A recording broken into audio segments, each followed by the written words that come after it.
All right, guys, 2023 Bassmaster Elite Series, our first two tournaments of the year done.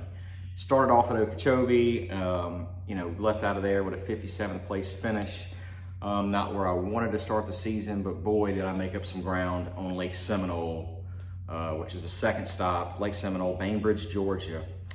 So before I get into the deal with Seminole, I'm gonna tell you guys this. If you want to learn to become a better grass fisherman, you really need to pay attention to the meat and potatoes of this video and really pay attention to the adjustments that I made.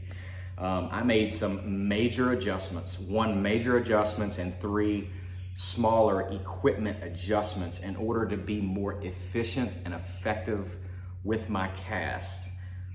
That is why you saw my weights get stronger and stronger and stronger every single day. It wasn't because I was finding bigger fish, it was because I was being more efficient with my casts in grass with a jerkbait. Every single day I was able to keep my bait in the strike zone longer. I was able to keep it clean of grass longer by day 4. I'm very calculated when it comes to being efficient with your casts, especially in grass. That is why I was so excited going to Lake Seminole. Grass is just my comfort zone. I was comfortable from day 1 in practice all the way through day 4 of the tournament. I felt comfortable there. I knew I just had to figure out where those fish were, where they were coming, where they were going, and boy, did I do that. So going into Lake Seminole, I had only spent like half a day there, probably 5 or 6 years ago. I stopped there, I think that was the year I qualified for the Elite Series. I stopped there just traveling from, I don't even remember where, down to Florida. I stopped there, rented a cabin, fished half a day. I think I just fished around the land and some. So I had no knowledge of Seminole, which is cool. I actually love fishing a new place for the first time. It's a clear mind. And I don't do an overly abundance amount of research, especially not that time of the year, because I knew that place was full of hydrilla. It was gonna be primarily shallow, which it was 1 deep. So I just really wanted to go there, and I really wanted to fish instinctively because that's what I love to do, and I love grass, but you have to be efficient. So let's start off. Okay, practice-wise, I had a pretty decent practice. A lot of guys were really struggling to get bit. That is not uncommon when you go to a lake that has that much grass in it, because everything is the same and those fish scatter unless you can find those little sweet magical points where they stop, where they're reloading every morning, either coming in pre-spawn or going out post-spawn. And that's exactly what I found. I put a lot of time in trying to figure out some of those spots. Getting a lot of bites in practice, but it was a lot of random fishing these hydrilla flats. I really did not know when or where I was gonna get bit, but I knew the zone I needed to fish. So first day of practice, guys, I had one area, it was like my 3rd or 4th stop of the day. I caught like an 8-pounder and a 6-pounder in practice in one particular area, and it made sense. I had no idea the spot that I found yet. I really didn't figure it out to the very end of day 1, and then days 2, 3, and 4 is when I really became efficient in fishing that spot and really figured out what they wanted. So going into tournament day, I knew of an area. I said, there's an area that I'm gonna stay in. I'm gonna drift flats, and I'm gonna be more efficient. And I'm gonna try to be efficient. I'm gonna try to just slow down, grind it out, and just see what happens. I knew there were big ones in this area. So, okay, day 1, I run over there, and I actually started up shallow. I thought I had an area in there that I thought some fish had moved up the night before. I went and checked it the day before, got several bites, ended up going in there. I spent the first like 2.5 hours in there thinking those fish had pulled up that I was catching further out in this hydrilla.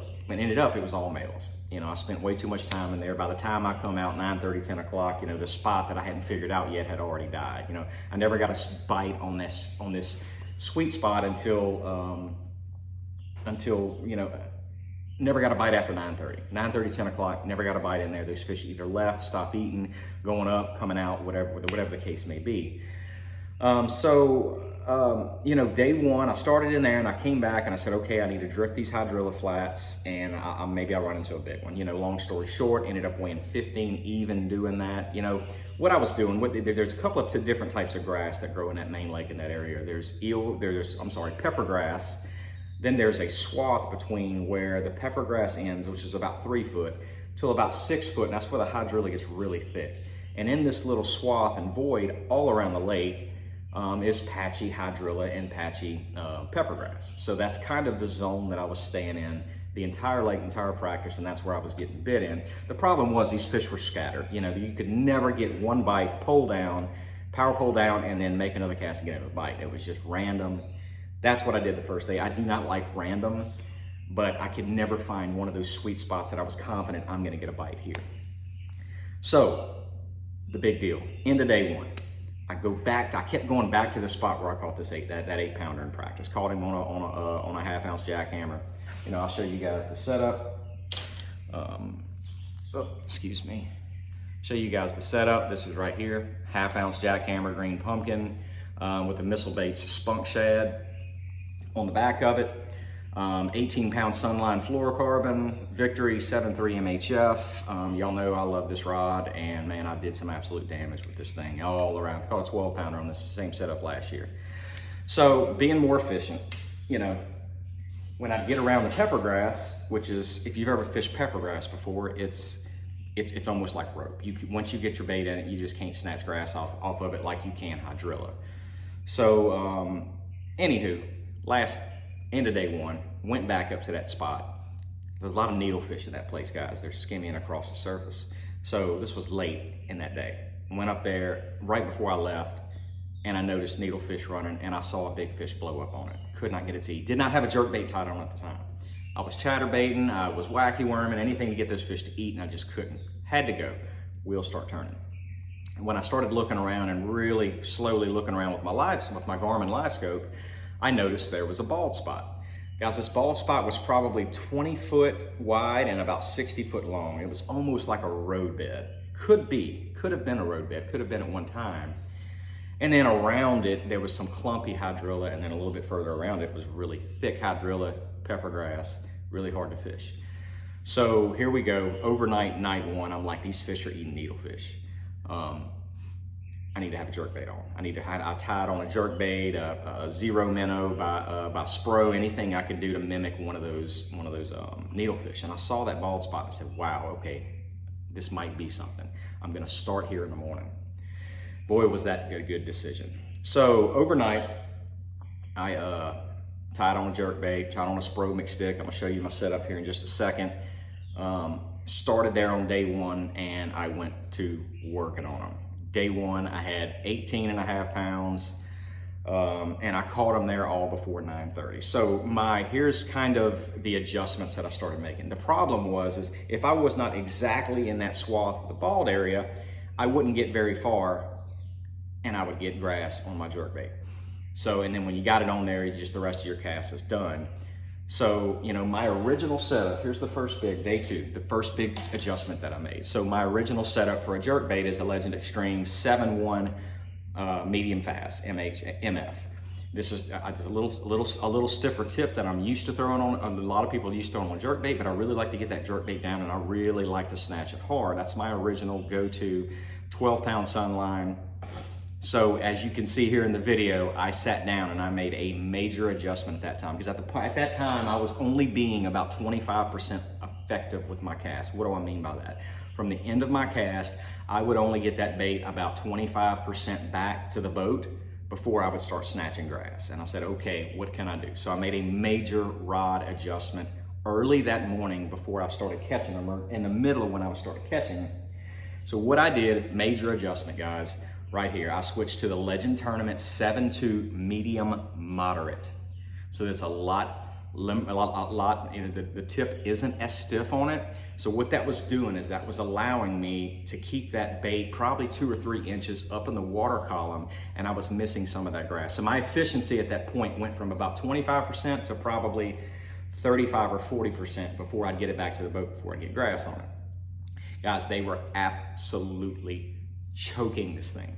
It was, I mean, you could see in some of these fish catches that Spro McStick right there in American Shad was, I mean, down these fish's throat. They really wanted this thing, and I knew I had the bait. I knew I had the bait. And there was a couple of times throughout the day that I would jerk and jerk and jerk, and then when I would start to slow reel it and they would grab it. I don't know if that either there was just a change in pace that made those fish react to it, or it more mimicked a needlefish. So I started doing that a lot more, and that's where a lot of my bites come from. The problem was I was still getting, I couldn't make, when I'd get it up, almost halfway to the boat, I was already in grass, so I was trying to snatch it up in order to keep that bait up in the water column so I could make 2 or 3 cranks at the end, because a lot of times that's when those fish were eating it, especially after the prime feeding time. Prime feeding time, it didn't matter. They ate it no matter how you presented the bait to them.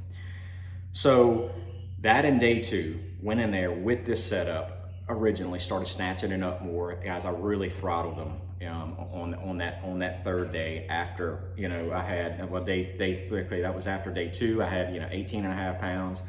Day 3, I was able to be more efficient. I was snatching it up. I was slowing my retrieve down, so I was like 50% effective. Most of my casts, 50% of the time, or 50% of the cast, I was leaving that bait in the strike zone free of grass. That was major adjustment. I got a lot more bites. I caught a lot more fish on day 3. Day 3 weighed in just a hair over 19 pounds, but my wheels were still turning. How can I get even more efficient? I did not want to make a bait adjustment because I knew that is what those fish were wanting, because they were choking this thing. So another big adjustment I made. So day 3, here we go. So I was 35th with 15 pounds on day 1. I had 18.5 pounds on day 2, moved up to like 18th. Day 3, I had, just a hair over 19 pounds. Moved into 7th place, so top 10 championship Sunday. Here I am. My weights were getting stronger every day. Overnight, day 3, I'm thinking, after day 3, I'm thinking, how can I get a little bit more efficient with my cast? So another huge adjustment. Day 3 night, I made a line change. I went from 12-pound sniper fluorocarbon to 14-pound Sunline Supernatural monofilament. So what does this do differently? It's a little bit higher in pound test, so it's going to keep that bait just a little higher in the water column. And what does monofilament do? It floats. So I was able to probably get another 5 or 6 inches up in that water column that I was leaving that jerk bait. Guys, my efficiency on day 4 went probably to 75 or 80%. In other words, I would get that bait 75 to 80% in before I would start to snatch grass. I'm very, you have to be calculated with your efficiency when it comes to fishing grass, not just with a jerk bait, but with anything. Now, I may have over adjusted a little bit, and I'm gonna tell you guys why. Day 4, I had the bites. I lost 2 big ones. They were not eating it the same. I don't think these fish, with the monofilament, I wasn't getting hard enough snatches, and they were more of reacting to it. They were hooked on the top of the head, under the belly, on the side of the head. Only a few of them had it down in their mouth like they had been doing.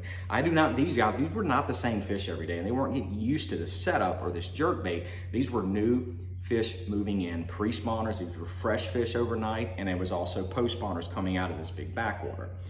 And guys, I had, my first fish was almost a 5, and I caught a couple of 3s and some heavy 2s, and I lost another one. One of them they showed on live, but one of them was probably another one close to 5 and another one close to 4, So I had the ability in that one spot to probably weigh another 23 or 24 pound bag at the end of the day. But I may have over adjusted just a small bit. Maybe with the monofilament, I wasn't getting quite the action that they wanted, but I was being more efficient with my cast. Now, day 4 was a different day. It wasn't near the activity. Never saw any needlefish come up, which we had seen every single day. And day 4, after about 1 o'clock, and I told myself, after that sweet spot had died down, I'm gonna run and I'm gonna try to find some spawners. Did that in an area. And guys, the second half of my GoPro footage, my second half of the day on day 4, I don't know what happened. There was no video, but it was only audio. So I'm gonna get some of these fish catches from Bassmaster here in the next couple of days and share them with you guys. So, and I did that, but man, I found an area where there was beds everywhere, and there was so many fish in there, but I never saw a big one. I had one fish.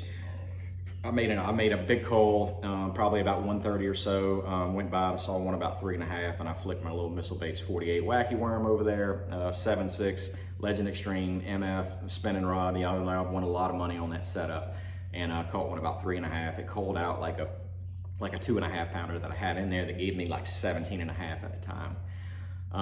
And fished around in there, again, a lot of little ones. And guys, I ran back, and I'm gonna get this footage from Bassmaster very soon, but I ran back to the land, and I think I had 8 minutes left to fish.